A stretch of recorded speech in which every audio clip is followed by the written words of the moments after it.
Assalamualaikum warahmatullahi wabarakatuh. Selamat pagi adik-adik. Gimana kabarnya hari ini? Baik? Ya, baik ya semuanya ya. Ya, sebelum pembelajaran dimulai, Bapak, ya, alangkah baiknya kita berdoa menurut agama kita masing-masing. Berdoa mulai.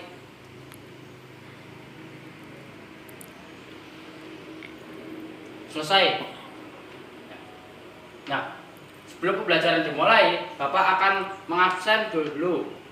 Yang pertama itu Abdul Karim, yang kedua Kuat Mulyono, yang ketiga Supriyanto, yang keempat Fitria, yang kelima Rizky, yang keenam Retno, dan yang terakhir Yesid. Berangkat semua? Nah, berangkat ya. Di sini Bapak akan mengajarkan tentang teks prosedur. Ada yang tahu tentang teks prosedur? Ada yang tahu tentang teks prosedur? Nah, teks prosedur adalah teks yang berisi cara, tujuan untuk membuat atau melakukan sesuatu hal dengan langkah demi langkah yang tepat secara berurutan sehingga menghasilkan suatu tujuan yang diinginkan. Paham? Bapak ulang lagi ya. Teks prosedur adalah teks yang berisi cara, tujuan untuk membuat atau melakukan sesuatu hal dengan langkah-langkah yang tepat secara berurutan sehingga menghasilkan suatu tujuan yang diinginkan penulis. Yang kedua. Nah, yang kedua ini ada tujuan teks prosedur. Di sini tujuan teks prosedur yaitu untuk memudahkan pembaca maupun pendengar agar dapat mengikuti langkah atau perintah dari isi teks yang tujuan akhirnya bisa sesuai keinginan pembaca maupun pendengar. Yang ketiga, ini ada ciri-ciri teks prosedur. Yang pertama, terdapat tujuan, langkah-langkah, dan penutup. Yang kedua, menggunakan kalimat imperatif atau kalimat perintah.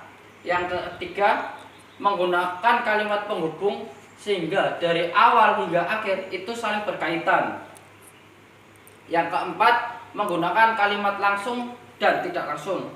Yang kelima, menggunakan kalimat saran dan larangan.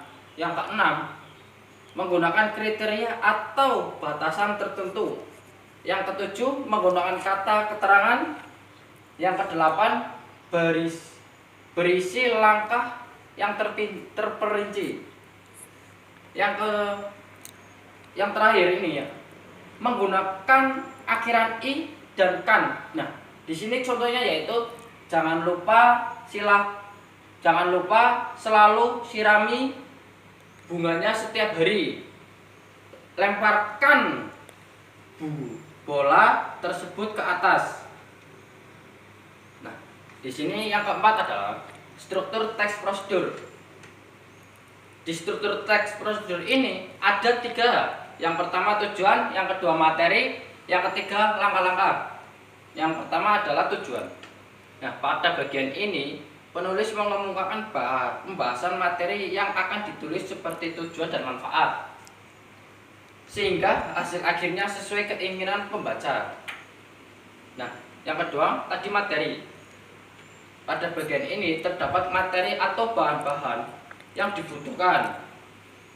Yang terakhir ini ya, langkah-langkah. Pada bagian ini terdapat inti materi yang dibahas, yaitu langkah-langkah kegiatan materi yang harus dilakukan atau diikuti untuk mencapai hasil akhir, yaitu tujuan dan manfaat secara berurutan.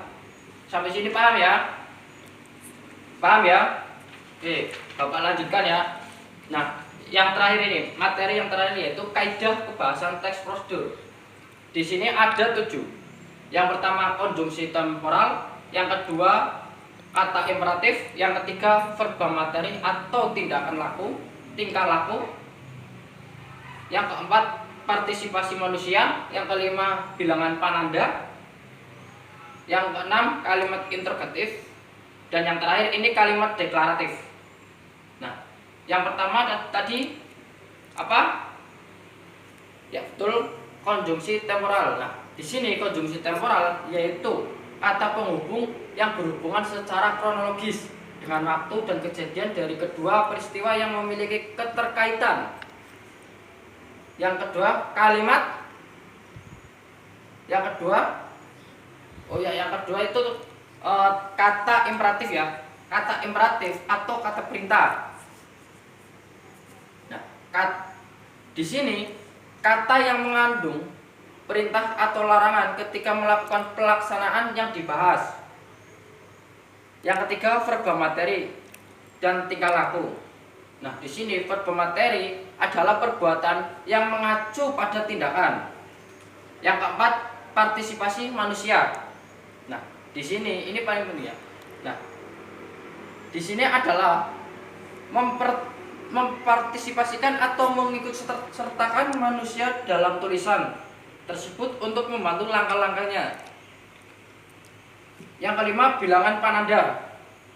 Bilangan panada ini adalah bilangan yang mengurutkan langkah-langkah pada tulisannya. Yang keenam, kalimat interrogatif. Pada kalimat ini yang berisi pertanyaan dan fungsinya untuk menanyakan kepada pembaca yang mengikuti langkah-langkah dalam tulisannya. Dan yang terakhir, ini kalimat deklaratif. Nah, kalimat deklaratif adalah kalimat yang berisi pernyataan yang fungsinya untuk memberikan informasi tentang sesuatu hal yang harus diketahui. Sampai sini paham? Sebelum Bapak melanjutkan ke permainan, paham dengan materinya? Paham ya? Nah, di sini ada permainan, di sini ada puzzle dan ada beberapa kertas. Sebelumnya Bapak jelaskan cara mainnya. Nah, cara mainnya yaitu yang pertama itu bentuk kelompok ya. Bentuk kelompok ya, 4 kelompok ya. Oke, 4 kelompok. Nah, tapi sebelum itu di sini ada beberapa kertas ya. Nah, di situ pun kelompok-kelompok tadi itu belum ada kelompok 1, kelompok 2, kelompok 3 ya. Oke ya. Nah, cara pembentukan kelompoknya yaitu menggunakan lagu. Oke. Menggunakan lagu balonku ada 5. Nah, di situ kalau ada kata door itu baru membentuk kelompok ya. Baru membentuk kelompok. Oke. Paham? Paham ya? Nah, di sini ada beberapa materi lagi dan ada soal 2. Nah, udah dibentuk kelompok? Udah ya, tapi belum ada kelompok 1, kelompok 2, kelompok 3, kelompok 4 ya. Nah, Bapak kasih contoh 1. Di sini Bapak mendapatkan nomor 3, yaitu ciri-ciri teks prosedur. Nah, di sini pun ada kelompok. Berarti yang mendapatkan ini itu kelompok 2. Oke, di sini pun ada soalnya. Yang pertama ini soal untuk kelompok 3. Sebutkan ciri-ciri teks prosedur tersebut. Yang kedua, buatlah teks prosedur dari puzzle tersebut. Nah, sebelumnya kelompok 2 membacakan dulu ini. Lalu kelompok 3 mendengarkan agar mengetahui dan memahami. Oke?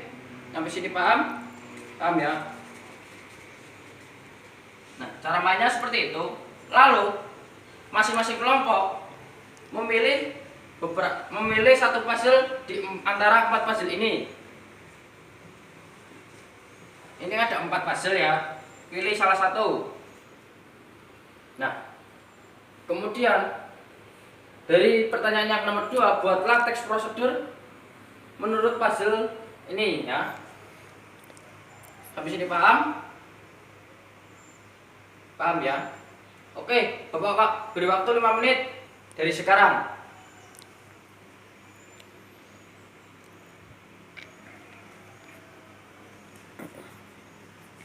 Sudah?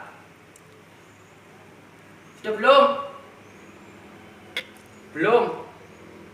Kelompok 1 sudah? Oh iya, ternyata ini dari beberapa kelompok, dari keempat kelompok ini ternyata belum ada yang selesai. Oke, Bapak lanjutkan minggu depan ya.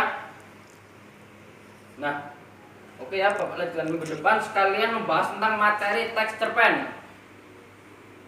Ya, sekian dari Bapak. Wassalamualaikum warahmatullahi wabarakatuh.